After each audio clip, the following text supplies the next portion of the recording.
Now, from WYDC TV, this is Big Fox News at 10. I'm Anna Manuel. Thank you for joining us. The longest-running county fair in the United States is back this week. Our Josh Feldberg was at the Steuben County Fair to capture all the fun. Fair season is coming to an end as the summer continues to wind down. One of the last fairs in the Twin Tiers this year is the Steuben County Fair. The Steuben County Fair is the longest-running county fair in the United States. It's going to be a great fair this year. The weather looks fantastic. It's our 203rd continuous year here at the Steuben County Fair, and we've got a lot of great entertainment this year. Some of the entertainment at the Steuben County Fair this year includes rides, a monster truck show, demolition derbies, pig races, a petting zoo, and the fair's first ever lawnmower demolition derby, which I have been assured you don't want to miss. I'm at the Steuben County Fair. Behind me is the grandstand where there will be a variety of entertainment acts throughout the week. The carnival rides for the fair will also begin opening tomorrow. Just like most county fairs, the Steuben County Fair wants to make sure that the emphasis of the fair is on reconnecting people with agriculture. We have the carnival rides and all that stuff to bring people in, and then we try to get them connected back to agriculture. There's been such a big disconnect between people and agriculture and where their food comes from, and that's what we really try to emphasize here at the county fairs. The fair will be at the Steuben County Fairgrounds in Bath through the 21st. If you are interested in attending the fair this year, you can find more information on the fair's website. Josh Feldberg, Big Fox News, Steuben County. A man from right outside Binghamton has been convicted of 2 counts of attempted murder after shooting and injuring a state trooper. Jason Johnson shot Trooper Becky Seeger in June 2021. Trooper Seeger was responding to a suspicious person complaint on East Windsor Road in the town of Colesville. Johnson is scheduled to be sentenced on November 28th. Elmira police arrested a 16-year-old Monday for criminal possession of a weapon. Officers got a report that a person might have a gun on the 300 block of Wallace Place a little after 4 p.m. They say that during an interview with the teen, they confirmed he had a .22 caliber Ruger-style handgun. The teen was arrested and taken to a juvenile detention center. Early voting for New York state primaries is this week. Eligible voters can cast their ballots in the August 23rd primary. This primary is for voting on congressional and state Senate seats. Early voting runs all this week until Sunday the 21st. The general election will take place on November 8th. Honeybee survival is in jeopardy. Big Fox's Maggie Hall met with one of the beekeepers fighting to keep them alive. Here in Big Flats, Honeybee Made is bringing back the bees. Bert Beebe, owner and beekeeper of Honeybee Made, told me about the day in the life with his bees and what he looks out for. Okay, so when I inspect a colony of bees, and that's what I'm doing, I look at a colony of bees about every 12 to 14 days. And what I'm looking for is to make sure they're healthy, and I'm looking for signs of swarming. Because if there's going to be signs of swarming, I want to do a controlled swarm so that not half my bees fly away. So I'm also looking for the health of the colony too. Honeybee Made will even be celebrating their bees this weekend. This Saturday, August 20th, is National Honeybee Day. The folks here at Honeybee Made are having a celebration, and they'd be happy to have you come on down. This celebration will be held at 2981 Route 352 in Big Flats. And what we're going to have from 10 to 3, we're going to have vendors on our property here, and we're going to give people a tour of our new building on 352, so 10 to 3 on Saturday. The new building, when completed, will feature observation windows to watch honey extractions in real time and a see-through hive for visitors to watch the honeybees at work. So why should folks learn about bees? I think they're important for our agriculture, number one, and they're our friends. For more information on Honeybee Made, you can follow their Facebook page or subscribe to them on YouTube. Maggie Hall, Big Fox News, Big Flats. The Harvest Festival is back. September 16th through 18th, you can enjoy local apple ciders, outdoor dining, and axe throwing at the Gaffer District's annual Harvest Festival. Held on Market Street, the festival will feature open-air vendors, live music, carriage rides, and fall-themed treats. PGA Tour golfers will be in the Twin Tiers this weekend for one of the region's biggest golf tournaments. The 2022 Dick's Sporting Goods Open kicks off at Enjoy Golf Club in Endicott. Some of the pro golfers who will be competing at the event include John Daly, Ernie Els, and Vijay Singh. There will also be a Zac Brown Band concert at the golf club on the 19th. For tickets and more information, you can go to the tournament's website. The fans have spoken, and Elmira's new lacrosse team has a name. The Elmira Renegades will be coming soon to First Arena. Fans chose between the Huckleberries and the Renegades. The First Arena Facebook page announced the Renegades are ready to play. Hall of Fame coach Pete Carril has died. The Pennsylvania native led Princeton to more than 500 wins before taking a role with the NBA's Sacramento Kings. Greg Wolf looks back at his life and legacy. A true innovator and model for resourcefulness, Pete Carril built a Hall of Fame career during 29 seasons as the head coach of Princeton basketball. Born in 1930 in Bethlehem, Pennsylvania, Carril was an all-state selection at Liberty High School before heading to Lafayette College. Carril's playing experience and drive helped him land his first collegiate coaching job at Lehigh in 1966. Only a year later, he was hired by Princeton. There, Carril began to perfect the Princeton offense, a scheme centered on motion, deft passing, cuts, and picks, complemented by a stingy defense, all of which emphasized teamwork and fundamentals. The Princeton offense made the Tigers a perennial powerhouse. Under Carril, Princeton won 13 Ivy League championships, making 11 NCAA appearances in the process. A pesky first-round challenger, the Tigers nearly upset number 1 Georgetown in the 1989 tournament and defeated number 4 UCLA in 1996. Here's Bailey. He'll get it off.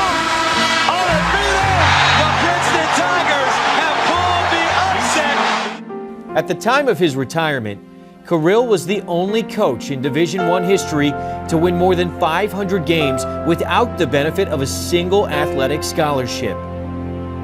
Though his teams were often shorter, slower, and less skilled than their opponents, they found success by adhering to Carril's system.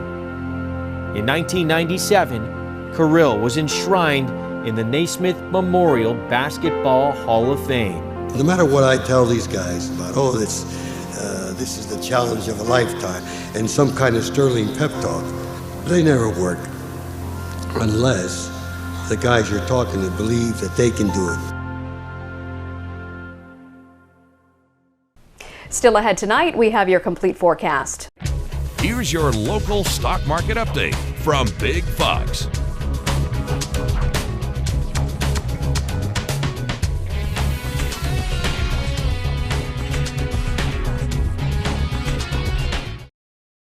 Now, your Twin Tiers forecast from Big Fox. Hit or miss showers were moving their way in with a low pressure system hugging the East Coast.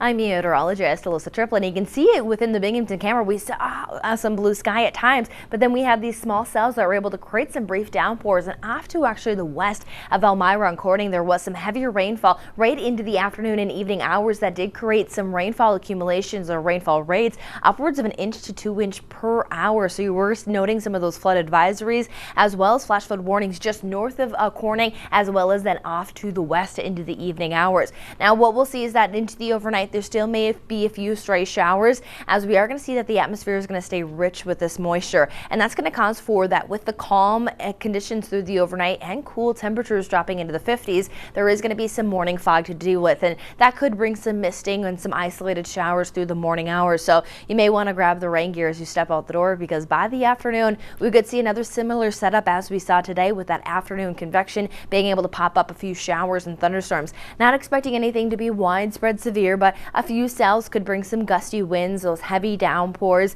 and some of that larger hail with that cooler air mixing in from the northwest. There is going to be another threat for some of that isolated thunderstorms on Thursday, but the threat is going to be continuing to diminish as the low pressure system we're tracking, which we'll take a look at here in a moment, is going to head its way off to the north, pulling out that moisture with it. And then we are going to be able to bring in a warmer weekend. Temperatures will be back towards and even above average, and we'll see some bright skies. So just in time for the weekend to get out and enjoy it.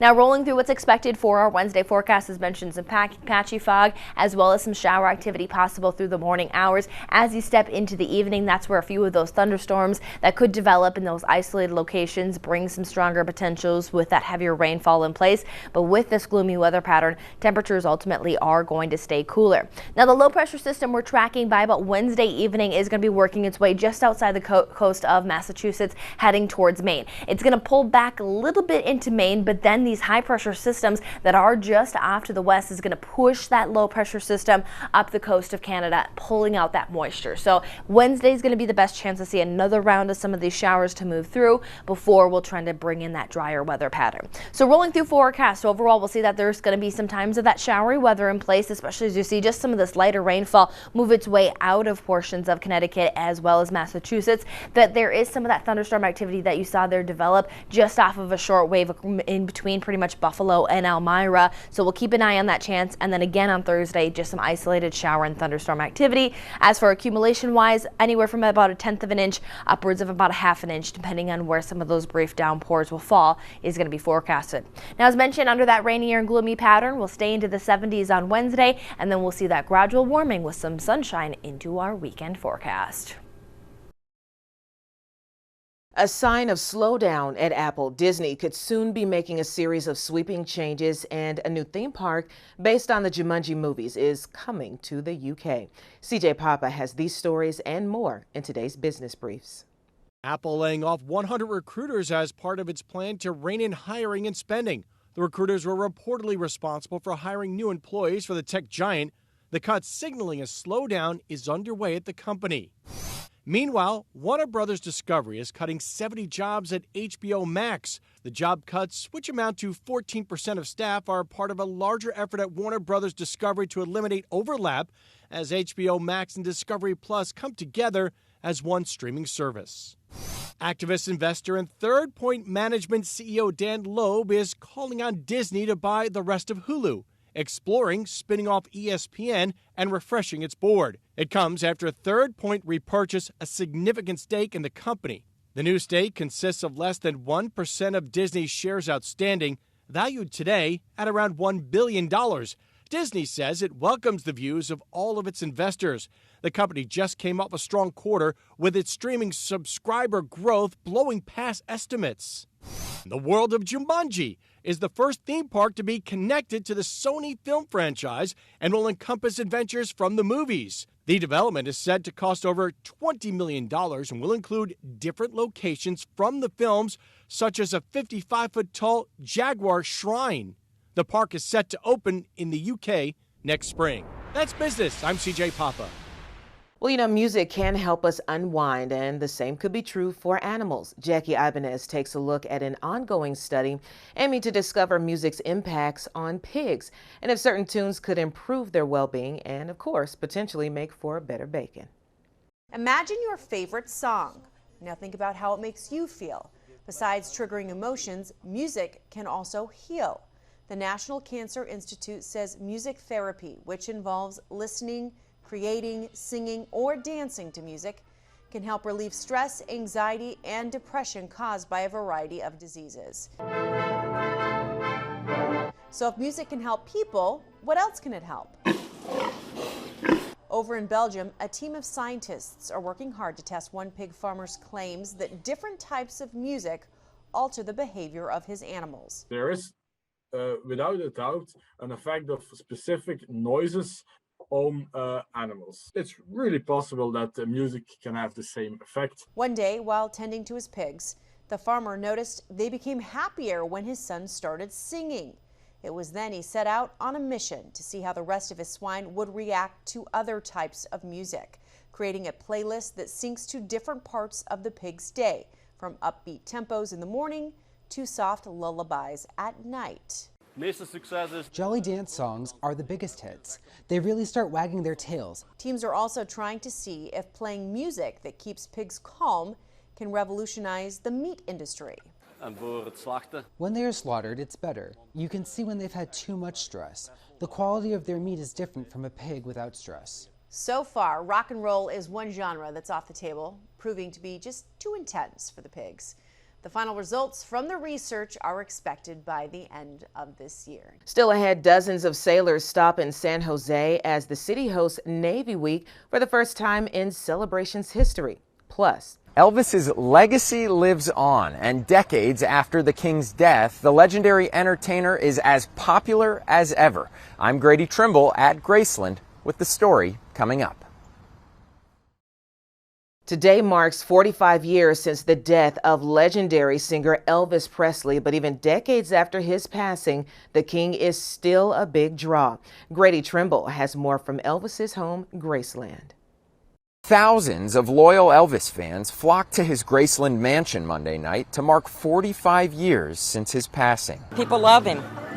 He's never been forgotten. The King died August 16, 1977. But the legendary entertainer left a legacy that still earns more and more fans and more money as each year passes. Decades after his death, the spotlight still shines on the King of Rock and Roll. The recently released Baz Luhrmann blockbuster about Elvis's life is one of the highest-grossing biopics of all time, taking in more than $260 million worldwide. The movie introducing a whole new generation to Elvis's music. Now they're diving into his music. 500,000 fans who can't help falling in love with the King make the trip to his Memphis estate, Graceland, each year. Visitors getting an up-close look at Elvis's life, touring 1.5 million personal artifacts inside the second most visited home in the United States. Feel like you're being welcomed in by the King, and it's an experience that you just can't experience anywhere else. Graceland pumps about $150 million into the local economy each year. But as fans remain all shook up over his music, his future may be brighter than his past. So you look at the movie, you look at Graceland, you look at the heightened licensing and everything else that we're doing. In 2023, the estate will bring in over $400 million in revenue. Even when you factor in inflation, that'll make 2023 Elvis's biggest year ever. Dozens of sailors visiting San Jose this week as the city celebrates Navy Week for the very first time. LaMonica Peters has that story. Navy Week is held in up to 15 cities each year, and since 2005, Navy Week has been celebrated in over 80 different U.S. cities. All that good stuff, but just to see them and know that they have a talent, a hidden talent, I think it's great. From August 15th to August 21st, you just may see sailors dressed all in white out and about in San Jose. On Monday, one of the bands played traditional Navy music on the plaza at Santana Row. We are a woodwind quintet. We also have our brass funk band here as well. They were at the Jazz Festival last weekend. Yeah. Had a great show there. One of the band's members, musician first class Whitney Adams, has been playing in the Navy's quintet for the last 10 years. But certainly the reason I've stayed in for so long and will stay is that we just have the most amazing experiences with our audience. When we're overseas, it's a lot of diplomacy and just relations with our partner countries.